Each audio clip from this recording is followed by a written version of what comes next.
Estás escuchando No me cuentes cuentos en Radio Global Coach and PNL y seguimos conectando con mujeres en esta tercera edición del Noviembre Violeta, donde damos voz al talento empresarial canario, a todos los proyectos y las mujeres que destacan en sus múltiples facetas, sobre todo en los sectores más masculinizados. Hoy tenemos con nosotros a Nadia Abselán, Policía Nacional. Nadia, bienvenida. Muchas gracias, Raquel. Un placer, la verdad, estar aquí contigo. Estoy muy contenta de tener esta charla y poder compartir este ratito. Nadia, yo te he presentado como Policía Nacional, pero también haces muchísimas otras cosas que me gustaría que nos fueras contando a lo largo de la entrevista. Pero vamos a empezar por quién es Nadia como mujer. Bueno, siento que soy una mujer que se ha tenido que hacer a sí misma a base de hostias, porque todo lo que he ido aprendiendo al final ha sido pues ensayo-error, echándole coraje.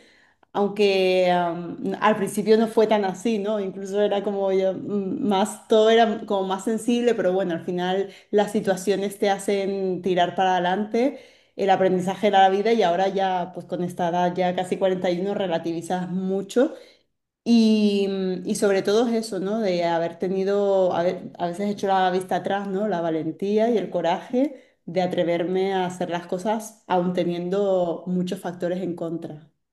Sí, porque nunca es tarde para hacer las cosas, como bien dices, y eso lo vemos en tus redes sociales con ese movimiento que siempre tienes, sobre todo ahora con el tema del culturismo, ¿no? Que hay veces que decimos que ya es tarde para cuidarnos, tener el cuerpo que deseamos y la verdad que no hay un tiempo establecido, ¿no? Sí, a ver, lo del culturismo yo creo que ha llegado a mi vida casi de casualidad, porque me fracturé la tibia y aunque realizaba diversas actividades, sobre todo estaba súper enganchada a la escalada, esa fractura de tibia me llevó, me devolvió al gimnasio, que a mí me aburría bastante el ir a coger peso por coger peso. Pero claro, tanto la fractura de astrágalo que tuve hace años escalando, como esta fractura de tibia que me hizo pasar 3 veces por el quirófano, pues al final requiere de una recuperación que sí o sí tienes que ir al gimnasio. Es que es indudable, ¿no? Pierdes toda la masa muscular y tienes que hacer al final una rehabilitación para volver, sobre todo soy policía, tengo que estar en forma. Cuando te ves impedida, que no puedes correr y demás, pues no te queda otra que hacer ese esfuerzo.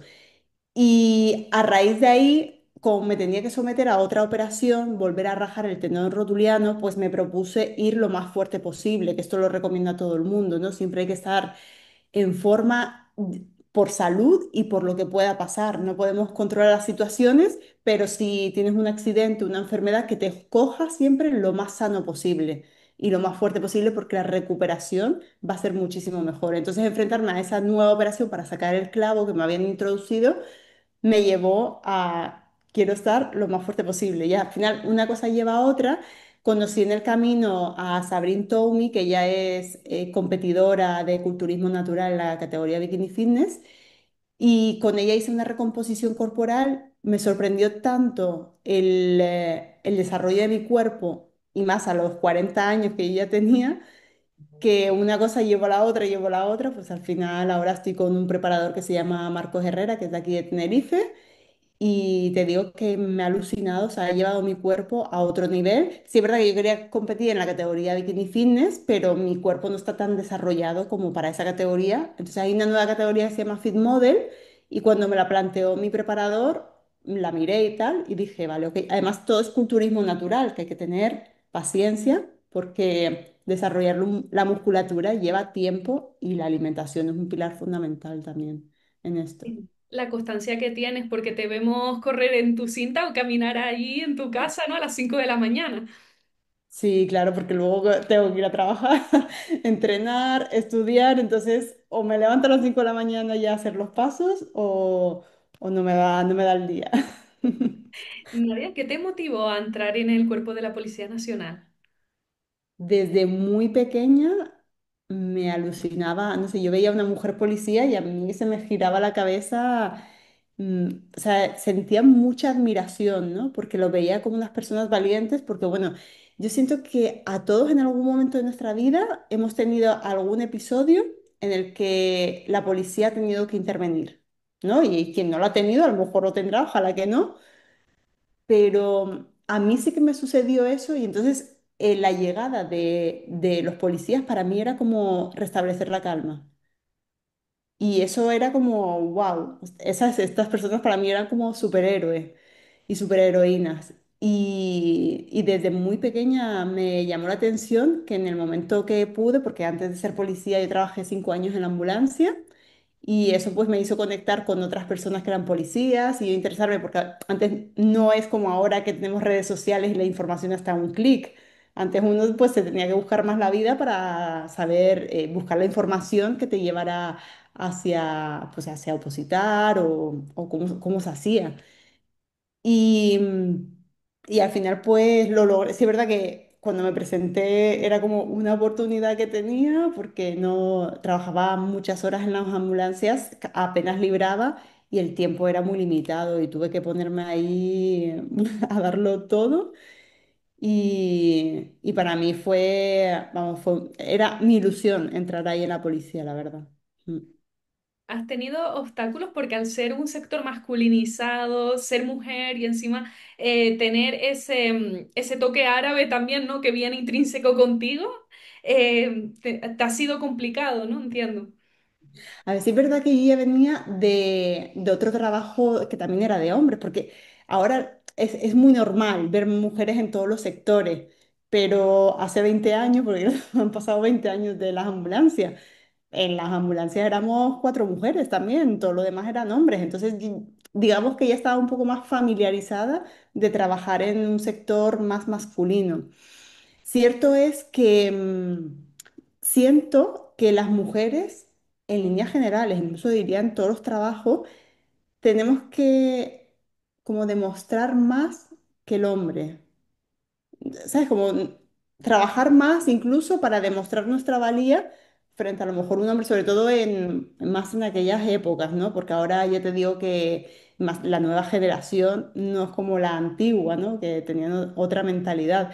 Aunque me encuentro con muchos compañeros veteranos que a mí me encanta estar con ellos porque, claro, tienen otra visión, han visto como una etapa, una transición y ahora han vivido otra. Entonces, su mentalidad yo creo que hoy en día es mucho más abierta que la que tenían en aquella época. Pero sí es verdad que siento que las mujeres siempre hemos tenido que demostrar más que valemos para el trabajo. De hecho, muchas veces lo ves, ¿no? Como que la gente no entiende por qué las mujeres tenemos unas pruebas físicas, por ejemplo, para entrar a la policía diferente a de los hombres, ¿no? Como que, bueno, pues si quieren igualdad, igualdad, ¿no? Es que para que una mujer haga una dominada, el trabajo, y yo hago dominadas, sé lo duro que es llegar a ser una dominada, o sea, el trabajo que le va a suponer a una mujer hacer una dominada va a superar al de un hombre. Entonces, sí es una discriminación positiva, porque yo para presentarme voy a requerir más tiempo que tú, ¿por qué? ¿Sabes? Y al final es un tema biológico, no es un tema ni de igualdad. Siempre va a haber como esa desigualdad dentro de, respetando también incluso la biología, ¿no? Yo creo que hay que también tener ese sentido común. Sí, a veces se confunden esos temas de igualdad que estamos hablando de derechos y deberes y no de biología porque lógicamente no somos iguales, a simple vista se ve, pero en el aspecto biológico, ¿no? Entonces, tener ese aspecto adaptativo, ¿no? Que es esa discriminación positiva que tenemos las mujeres, afortunadamente. Y como nos has comentado, dentro del cuerpo, pues te has encontrado esta situación, pero fuera, cuando tú sales a la calle y tienes, por ejemplo, que enfrentarte a un conflicto, cuando ven una policía mujer, ¿tienen ese mismo respeto que cuando ven un policía hombre? Depende, depende, porque sí es verdad que, bueno, hay personas de todo tipo, ¿no? Cada uno de su padre y de su madre, ¿no? Y a lo mejor te ven mujer y piensan que pueden vacilarte, ¿no? Esto al final es una realidad y no se puede ocultar. Pero bueno, yo siento que al final estamos preparados para esas situaciones, ¿no? Para lidiar con esos conflictos que nos vamos a encontrar en la calle. Y si no, también nos vamos preparando por el camino para poder afrontar eso y tú ya sabes que esa posibilidad está ahí. Es como, y cuando llegue, ¿cómo la vas a solucionar? Pero sí, obviamente es que la casuística que puede pasar en un servicio, porque nosotros tenemos que estar preparados todo lo impredecible. Tú nunca, un servicio nunca es el mismo, ni sabes lo que va a pasar. O sea, tienes que ir adaptándote a la circunstancia como venga. Sí, además que hay profesiones como puede ser la de psicólogo, también la mía, ¿no? O la tuya, que tienes que aprender a separar, porque si te lo llevas al terreno personal, pues al final terminas como sufriendo, ¿no? Yo tengo amigos policías nacionales que me cuentan, bueno, estoy aquí porque una persona pues se ha suicidado con lejía y se quedan tan panchos porque lo han normalizado, ¿no? Pero al final lo ves con perspectiva y dices, o lo separas o terminas mal. Sí, además en las formaciones que damos de gestión emocional hablamos mucho de esto, ¿no? De no engancharnos, no dejarnos secuestrar por la emoción, porque si no dejamos de ser útiles en nuestra labor. O sea, nosotros estamos ahí para prestar un servicio y no es que lo normalicemos, sino si es verdad que es nuestro trabajo, es nuestro deber. O sea, no es normalizarlo, pero sí que tenemos que actuar, no tenemos que engancharnos con la emoción y porque si no, ¿quién va a ayudar aquí? ¿No? Estamos ahí sobre todo para proteger, para ayudar y con esa valentía y ese coraje que nos tenemos que enfrentar a las cosas. Para nada lo normalizamos. De hecho, muchas veces nos ponemos como esa barrera, por eso son tan importantes las formaciones estas que damos, para que porque somos seres humanos y hay cosas que también nos van a afectar y a veces, muchas veces, de manera inconsciente. Y hay que drenar también todas esas emociones que estamos viviendo porque, quieras o no, nosotros nos vamos a llevar traumas que no son nuestros para toda la vida. O sea, vivimos unas situaciones donde el mal está ahí y nosotros trabajamos con el mal y vemos cosas horribles que espero que nunca a nadie le toque vivir lo que hemos vivido muchos de nuestros compañeros y yo en este camino. Entonces, claro, eso se queda ahí, a modo de trauma, y hay que saber gestionarlo, porque si no, al final, ¿quién cuida al que cuida? Esto es súper importante. Sí, totalmente. ¿Cuál ha sido el momento más significativo en tu carrera? Yo siento que la parte de que colapsé, que me dio un burnout, porque me entregó muchísimo también al trabajo y estaba en una unidad de investigación en Madrid viajando con operaciones que eran muy importantes, leía casi 4.000 WhatsApp al día, imprimía de actas como 700 folios al mes, o sea, era una carga de trabajo tan excesiva que colapsé.